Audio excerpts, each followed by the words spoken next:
Again so I can record it. And what I'm going to do is I'm going to select this edge loop right here and then shift greater than, select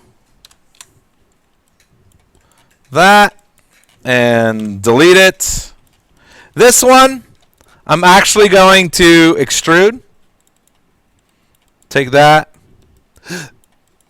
And I'm actually going to, as in component mode right here. So I selected these faces. I can actually still scale and rotate just as long as I do a selection. I'm going to go to the scale tool and just kind of bring it in just a little bit. And then right click, shift, right click, extrude face, bring that out. Just something like that. Nothing too crazy. And then if I press 3, I can see it. And then I can say, oh, I need more edge loops to hold the form. So I come in here with the multi-cut. Multi-cut. Just to hold the shape. There we go. Something like that. Nothing too extravagant. A little different. All right. Once that gets built, we build the simple foot. Now you can do this, doing like the plate. You can make a NURBS curve and revolve, or you can extrude from a cylinder to build the foot. So if I look at what I made before, look at this. That's it. That's all this is. So all I did was I built a curve with this basic shape and revolved it. That was it.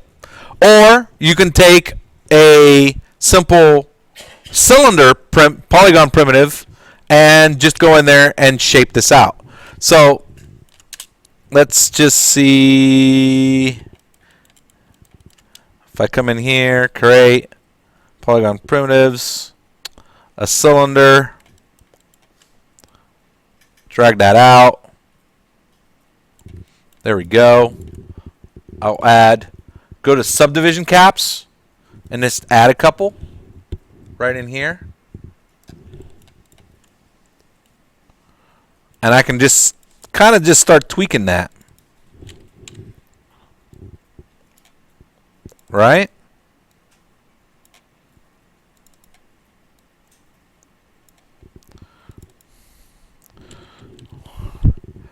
So let's just add another. Could have used a few more, but that's fine.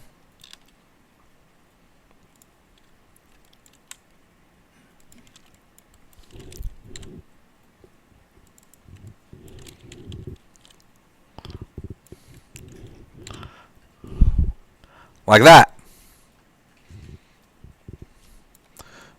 The problem is it makes all those extra polys underneath. So I want to do a little house cleaning here.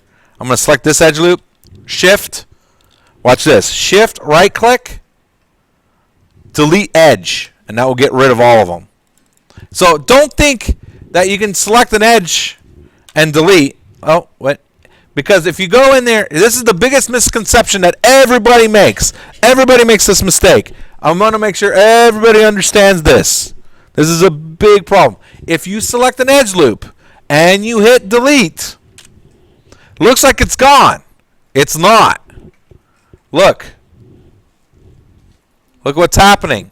If I go to vertex, there are points. And remember that menu I was showing you where points are sitting between two poly? That is bad geo. Right there. So, when you want to actually delete a edge loop and take the vertices with it, there's a couple ways of doing that, but that's just one. Shift, right click, delete edge. Even though it says delete edge, it's also going to get rid of the vertexes, and it's gone.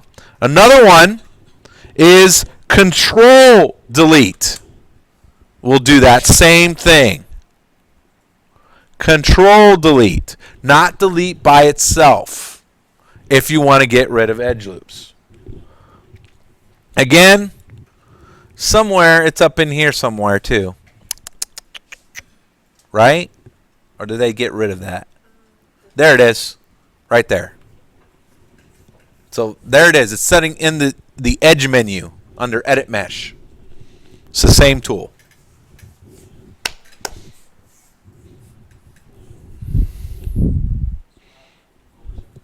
Yeah, hang on. Let me finish this one off.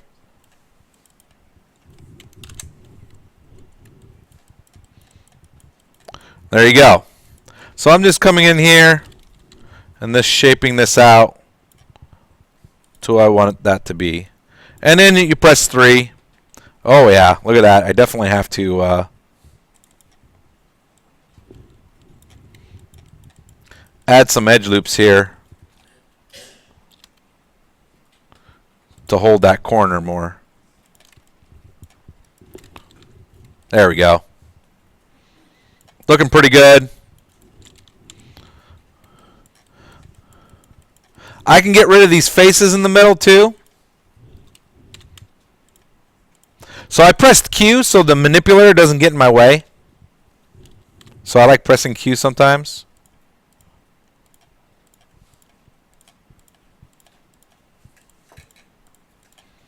And deleting. And there you go. And then you move that into place.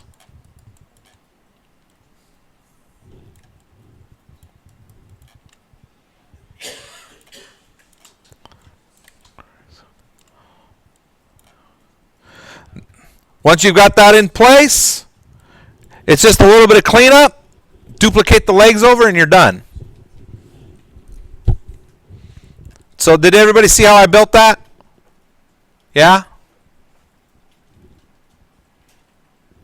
Pretty easy. I mean, I just started with a simple primitive cylinder, dragged out, made sure it was, relatively shallow.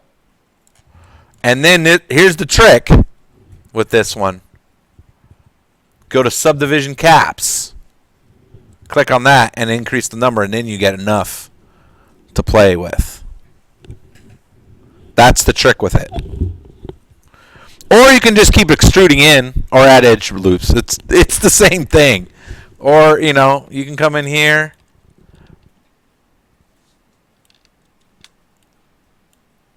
Select an edge loop and do a bevel edge. Oh, look at that. It's another way of doing it.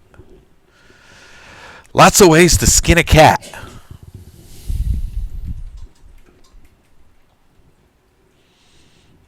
When you wrap your head around one, there's another one.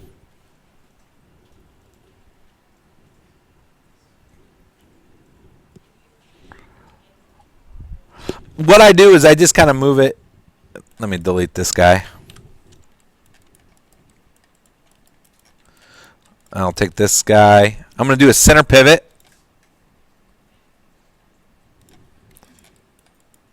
Oh.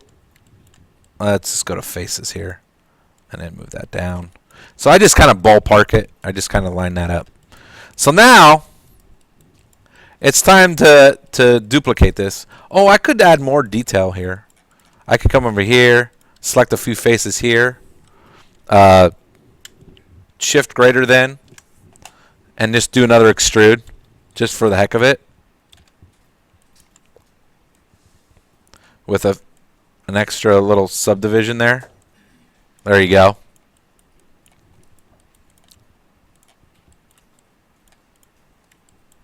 Something like that. Check it in one mode. It's a little too tight. I'll select this edge loop. And then shift, right click, and then I'll use slide edge tool. Slide that back. Just a little bit. And then check it.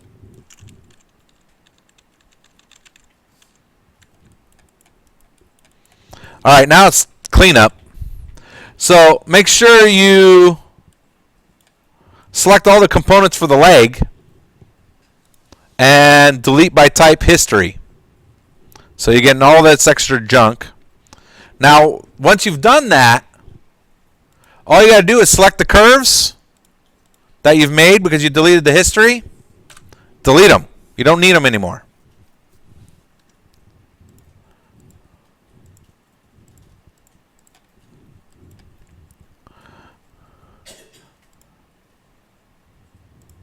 And this is foot base.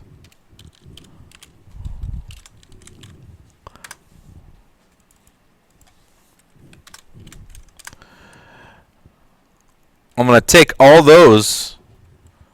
See all that right there? I'm going to group that all together. Control G. And I'm going to call this leg A. Sure. Whatever.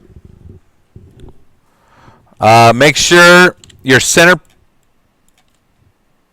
pivot is good. Looks like I'm just a little off here by my object. I think my top is a little off, so I'm just gonna take that and move that over. Move that down. Yeah, that looks good. Make sure you freeze your transformations on all those and that top panel. Just make everything clean in the outliner or in the channel box.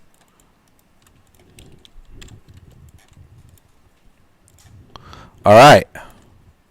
Select the group. Select all the objects and then Control G and rename it.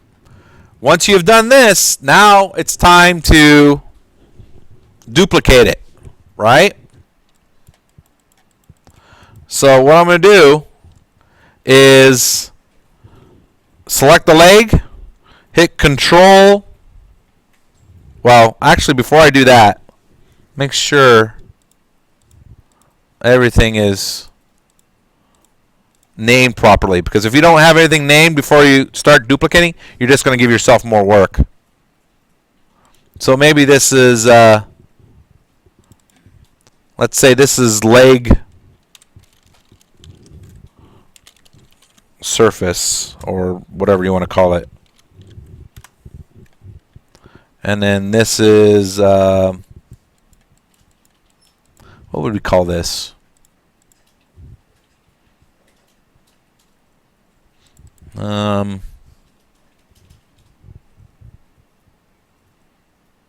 I don't know. Tube 1.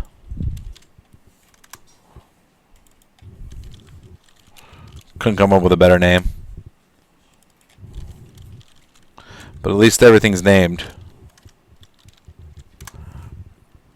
Alright.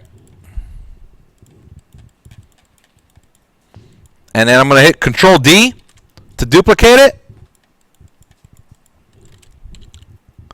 And then rotate it. Now you kind of have to think about how you're rotating it. Looks like my object's not perfectly straight in the world. But that's not bad. Horribly. I think negative 120 seems to be working. Select that leg group and maybe move it back just a little bit so it intersects through. There we go. That's pretty good. Go back to the original leg. Duplicate that again. Rotate that. And again, paying attention, I'm rotating on the Y.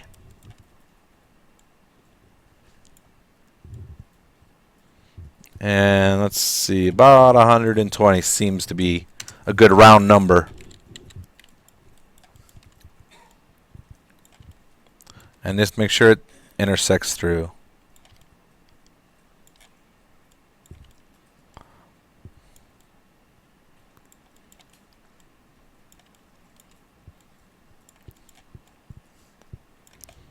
Yeah, that's pretty good. Then rename those.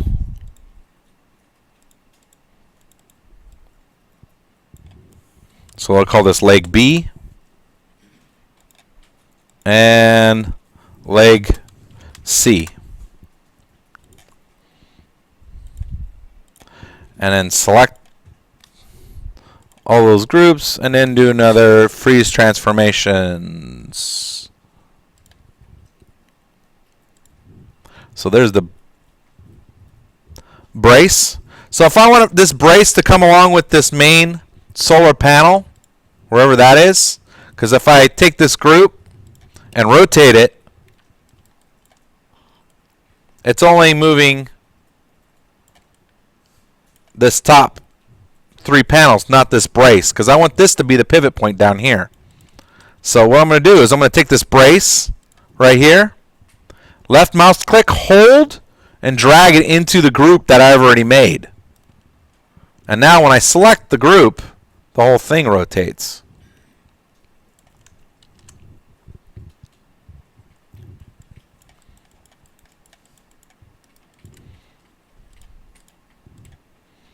All right.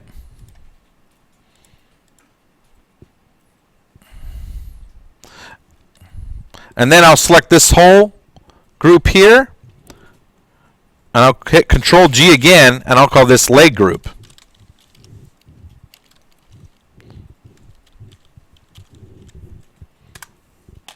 Or again, you can see I'm using this little initial GRP, just a short for group, so I don't have to write out the whole word. And there you go. Now I got a rotation for the group. I'm actually going to add the rotation base to that too. Middle mouse click, hold, and drag that in to the group. So now when I select this leg group, the whole thing comes along for the ride. So let's do a center pivot on that because there's a little bit of an offset. See that offset a little bit?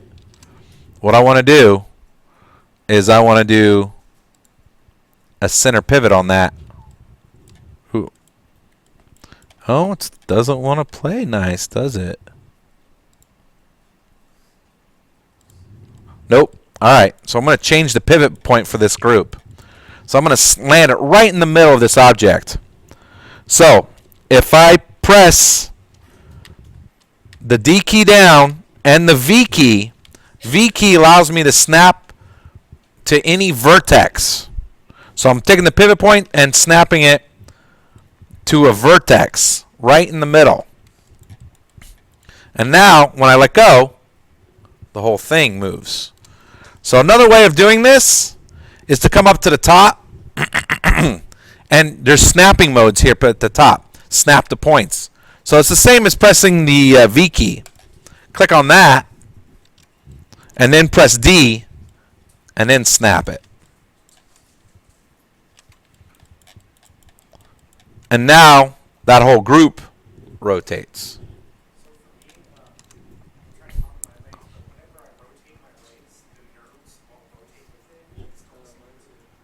Ah, okay. Well, let me finish this up, and then. So that's pretty much it. You put everything together, and then you take the whole thing, put that in a group, and call that solar array, and then make sure the pivot point for that object is at the bottom. So you can take this whole object and scale it properly. See how if I do a center pivot on this group,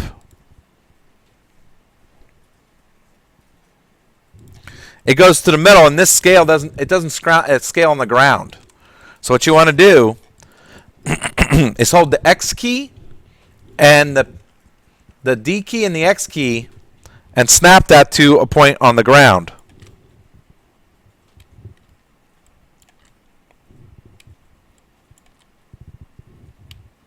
Oh, looks like it's still the vertex mode. D and X, and then snap that to the middle of the origin. And then now when you use the scale tool, look at that. It goes up and down, perfect. So once you've set all your manipulators, make sure you freeze transformations on it, group it, you are done with your object. All right. Save it off.